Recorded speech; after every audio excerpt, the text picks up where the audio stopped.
Hey everyone, I'm Leah B. Jackson here with Andrew Krasnick, the project lead on Trove, and today we're going to be looking at this cool MMO. Tell us about Trove.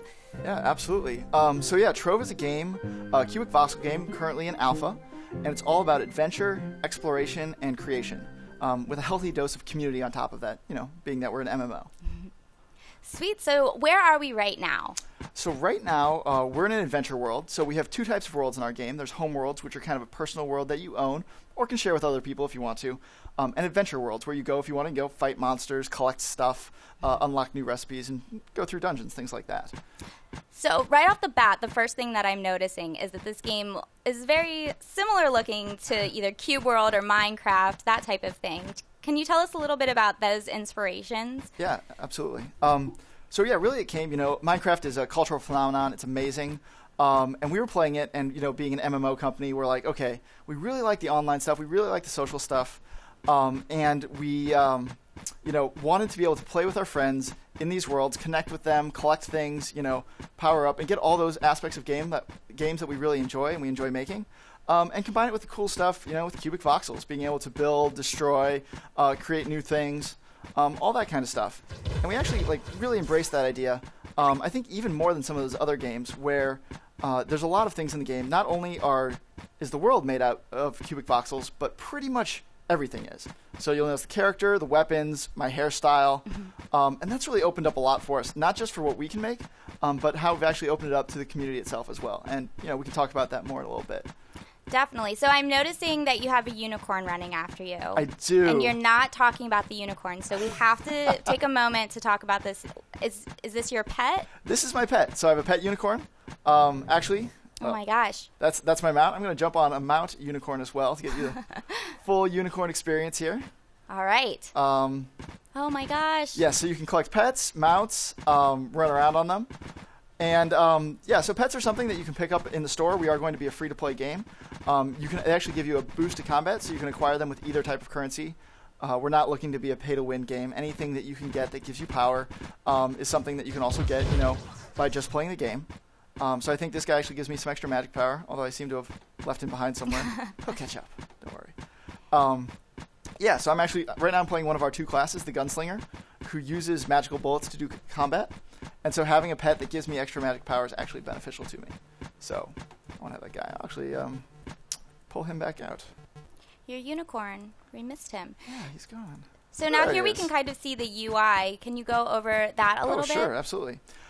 So it's a pretty standard UI. You have a couple action abilities. So for example, I'm playing the Gunslinger right now. So I can shoot. I can use a charge-up shot. I can also have a rocket jump if I have to get out of a situation in a hurry, or I want to get somewhere new. And then I have a special ability called Run and Gun, which lets me move fast and shoot while moving, which I normally can't do, at least very fast. Gotcha. And then, so will you level up and get more abilities? Yes, you unlock new abilities as you level. Each class actually has only 3 abilities and a passive. We want to keep it relatively tight and kind of cohesive with those abilities because you can also change classes really kind of whenever you want to. You have to return to your home base, but that's not too hard to do. I can just do it right here because I'm a developer. And I can turn into one of our other classes, the Knight. And I have a whole new set of abilities. So I've got this heal. I've got a charge ability if I need to get in close to these guys who want to shoot me. And then I also have a smash for when I have to fight a bunch of guys. And now I see that you're looting different types of items as well. Yeah. So, looting is very important. There's different ways to loot things. So you can go through here, clear out monsters, get their drops, get new equipment. And then you can also harvest resources from the world. So there's different type of ore nodes that you can go mine and stuff like that. I could actually jump out and see if I can find one. Again, developer powers. So if I run around out here. And is this how the crafting comes into play as well with the items that you loot from monsters? Oh, yeah, absolutely. So you have a crafting window here. I can craft different things like a healing potion or a bomb. Bombs are very useful, for example, because normally you can't destroy dungeons, but with bombs you can. A town portal potion if I want to return back to the start of a world. Or different other crafting stations. And once we get to the home worlds, I can show you some of the other things that players have crafted and even made and put in the game. Okay. So these are other harvesting nodes. So these are bottle plants because where else would you get bottles from? And I can use those to make, healing potions and stuff like that. Now, I know that there are 2 different types of modes in Trove. Will you be able to tell us about those? Absolutely. So not only can I adventure, fight things, all that good stuff, but I can also build. So in adventure worlds and in any home world that you own or have permissions in, you can build. So that means you can place down all the blocks you want. You can put down walls. You can build, towers and stand on them and shoot down if you want to. There's obviously combat trade-offs between those things. You have to spend some resources to be able to do that. But if that's how you want to play, and because we're a cubic voxel game, we really want to embrace the ability to build, destroy, kind of do whatever you want. So I can come across this different stuff in the world, and like, I don't really want that to be there. I can go ahead and destroy it. Or there's some resources over here, right, that I want to mine. So I'll take my mining laser, use a pickaxe, which is too short, and I can dig up different ore that I can use to craft later. Now, can players destroy things that other players have made? Or how does that sort of work? So this is actually, being an alpha, we actually went to no NDA pretty fast. Like, we barely had any game going. And this has let us really discover what the players wanted to play and what the game was that we wanted to make. And because we knew, we were like, these games are really fun. We want to combine it with the MMO stuff. But we also don't know exactly what that's going to look like. There's no real model that we could base it off of. So that means that in adventure worlds, all players can build and destroy. You kind of know that. You go into them. They're fairly temporary. Once they've been cleared out, people leave, and then the worlds go away. And then, so I can do this, but someone else can come up here and destroy this thing I just built. And then there's home worlds, which each player has their own home world, and we're going to eventually add guilds where the players can, get together and build together. You can also currently grant permission in your home world. So why don't I just go ahead and jump to one of those? Yeah. So again, being an alpha, this is an alpha interface. But you kind of get the idea. So faves, which I'm sorting by here, are how many likes a world has basically gotten.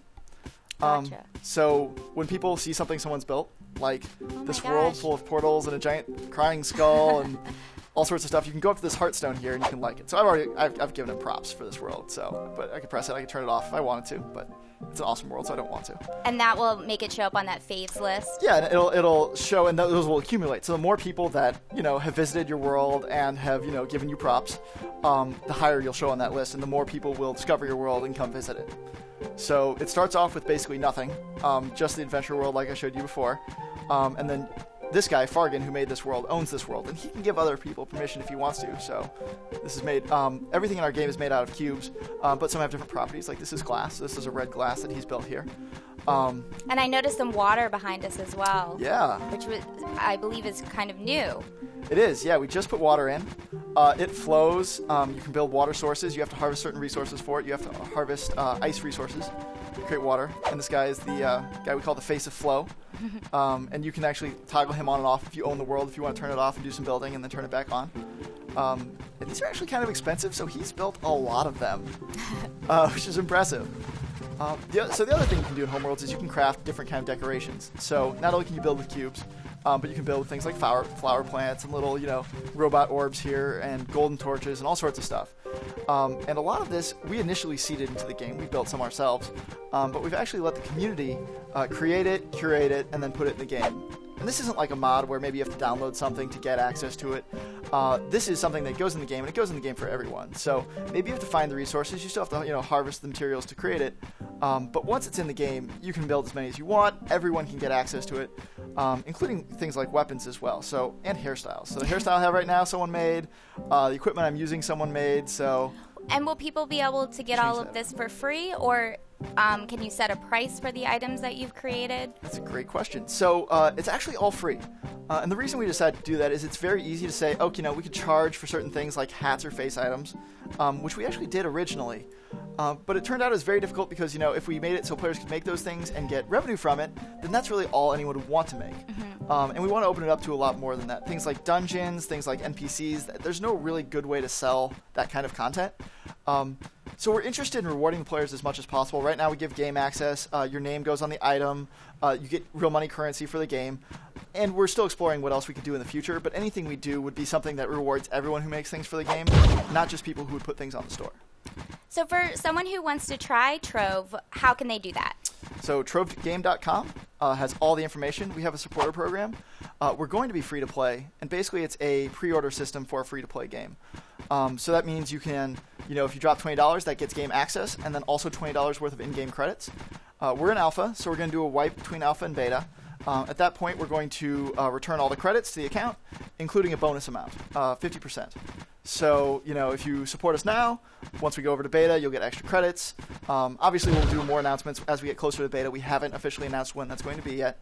We're still working out, as we get more people in game, we're fixing issues different people have. We're adding more features. We're still ironing that out. But once we hit beta, there will be no more wipes, and those credits will come back to your account. Well, thank you so much for coming by and showing us Trove. For more on Trove, stay tuned to IGN.